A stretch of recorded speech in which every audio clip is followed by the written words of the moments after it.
Hi, I'm Paula Iverson. And first off, we'd like to thank the Canadian Mental Health Association and the Rural Mental Health Project for sponsoring our project, the Workplace Wellness Project. So thank you very much. And I'm Shannon Fife, the animator for the Wainwright MD area. We just wanted to talk a little bit about what our project was, as it's a continuation from the wellness facilitator training. And after we completed that project, it was decided from all the evaluation that we needed to hone it into specific areas. So this project specifically is about workplace wellness. So obviously this project is still based around those rural mental health principles because we're a part of our backbone, organization is Impact, and it's a mental health committee. So it's already a community-driven project, and we do focus on those strength-based pieces of it. And we really ultimately really wanted that whole community view, and that's why we're looking at these specific areas now. We put out the general aspect of the wellness facilitator training based on the 8 domains, and those 8 domains are specific around emotional, social, spiritual, physical, intellectual, environmental, occupational, and Paula, I probably have forgotten one that I can't think of. Financial, I think Finance. is probably, yeah. Absolutely. So with our 8 domains, we made it specific about those things. And then the Rural Mental Health Project, we know also has their 8 domains too, that we've incorporated around that building relationships, strengthening communities, the social aspect, the spiritual aspect, because they cross paths. It's just different words that are used. Absolutely. So first off, when we did our evaluation, we just wanted to check in with our impact committee about what they felt was important in mental health, for mental health, and supporting that in the workplace. And we got this kind of broad spectrum view of, we just focused it on the 3 things around whether it should just be engagement, whether it should be activities, or do gifts actually work. And as you can see, there is still that interest of activities, but then as we did more investigation around that, what we noticed was it's not that people are against activities that bring people together, whether that's food or a great evening out, whatever it might be, but there's all those other pieces just when we start diving into mental health that get into the way of those things if we're not supported well. And that engagement piece, that's where it is. So we're checking in with the people in the workplace, what it is they need to be supported first, have a voice in next, and then do activities after that. Because if people are disengaged and they're already checked out and an organization is throwing activities at them, they're not in a place to accept those activities for what they are. They're going to see it as almost being pacified, that they're not a that the agency isn't truly addressing the wellness. So then they're just trying to almost band-aid a band-aid solution and throw activities. So we did dive into that, and I think our podcast that we did this grant term really looked at that a little bit deeper. So that was very interesting for us as well.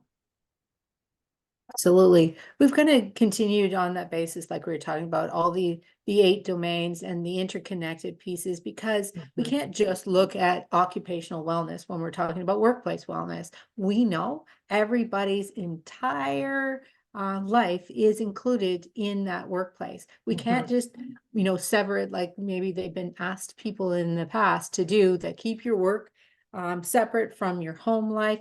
We know that's not happening. We know if there's things that are happening at home, if there's disrupt, chaos, whatever it might be, it's coming and filtering into the workplace. So we have to look at people for who they are, the situations they're in, the experiences that they've had, and that incorporates all of those different 8 pieces that we talk about when we say emotional well-being, physical well-being, whatever it might be. So that was integral in the training people. If they're going to learn and support people within their workplace, they need to understand that not only in the workplace, not only in their colleagues, but they need to understand it in themselves first and foremost.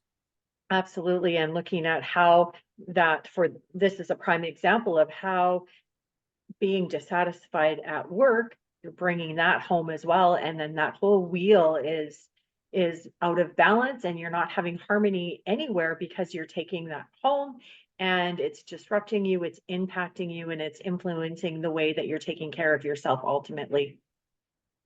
Absolutely.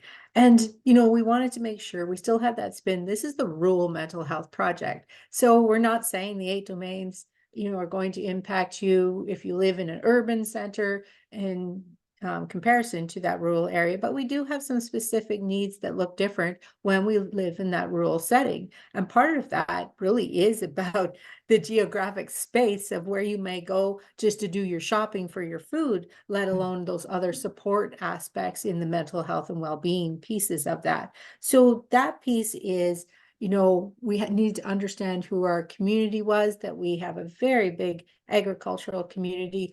We also have a very big military, military base here that, that brings that piece into how people are interacting within the community, that their lifestyle here, that coming, the going, they being away from their family in long periods of time. All of those things can look the same yet different based Mhm. on all of the different people that are living within this area. Ultimately, what we're hoping to get through to people is that opportunity that you can do some things in your workplace to help out people, or at least just get the conversation started. And Paula, you brought up about the podcast, and that was one great way that we could use local people to have a conversation that, yes, for sure, some of them are already in the mental health and wellness industry too, but then they're taking it from their view as the employee, as well as the employer, but also as the person. So I think that was important. And there was some great things brought up.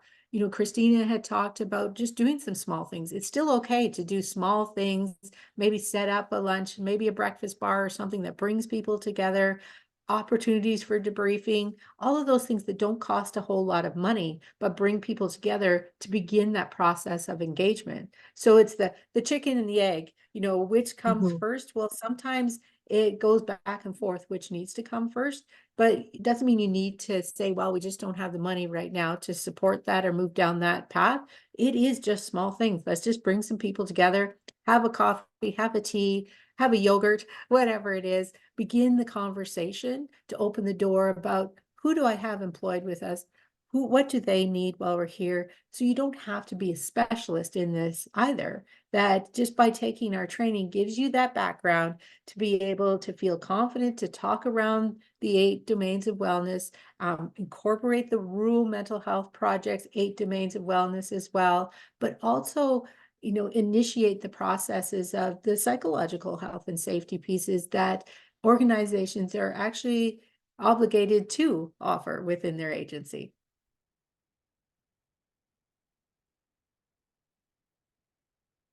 And we know there's lots of impacts that across time that we are seeing that the stats support this movement forward with really supporting that. We're not going to dive too deeply into that today. You can look those up. The Mental Health Commission offers lots of stats to support the money that's lost, the percentage of people that are lost, and these are good people that we're losing from our workplace too. Mm. And I think the same thing here. We're almost out of time here, so we'll And we just wrap up.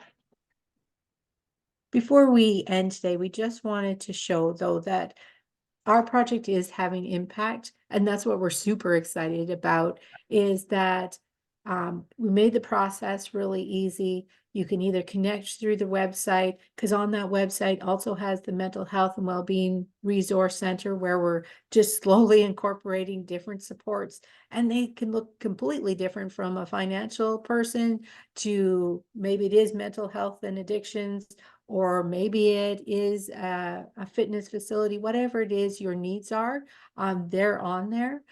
But we wanted the process super simple so that you could either go to the website, send us a contact, We will send you the information to move on and through to Teachable.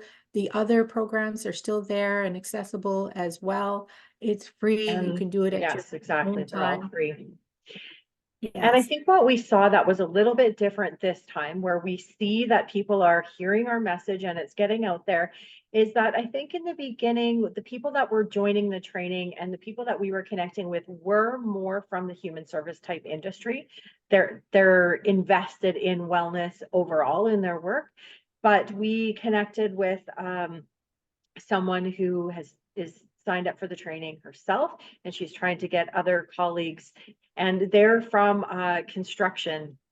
They're in the construction business. So totally out of their realm thinking about wellness, but she said it's so important, especially because of the diversity in the ages of people in the workforce. So that was really good to see that we're starting to get people from just everyday businesses or different areas outside of the human services. And I think our stats show that we really are targeting Wainwright. So that's exciting to us as well, to make sure that it's not outside of that. Edgerton's a part of the MD. Provost isn't very far away, and now there is Concert. But I think, Paula, you bring up a good point when we talk to, to the one person that is coming from a totally different industry. That's why we connected with Ford as well. It doesn't look like a mental health and well-being industry. They're just an organization that does put that at the forefront. So we really wanted a good conversation to inform the one podcast that we did do, to say, what is it you're doing, and how are you incorporating people, and why is it working for you, so that other agencies, corporations, businesses, whatever it may be, and however big or small it is, can start those steps as well. So that was kind of exciting to have that conversation too.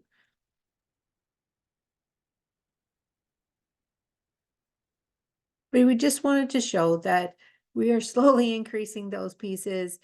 We are connecting. We are not as patient either. We always want to connect with more and faster, but we are marching that path, and we are beginning to see the proceeds of continuing that path to making these resources sustainable as people begin to believe in them, because we're from a pretty conservative area as well. So there's still a stigma that's attached to accessing mental health and well-being supports. And I think we're breaking down those barriers and saying, you know what, sometimes it's just about a debrief with a colleague. We're not saying you need to do counseling. We're just saying offer some support, begin there, see what it can grow into. And this will just give you the confidence to do that. And we're, just like I keep saying, super happy that we've been able to do that with the funding of the Rural Mental Health Project. Absolutely. And we're excited to see what's next. So thank you very much. Yes, thank you. And we look forward to being a part of the Rural Mental Health Project in the future.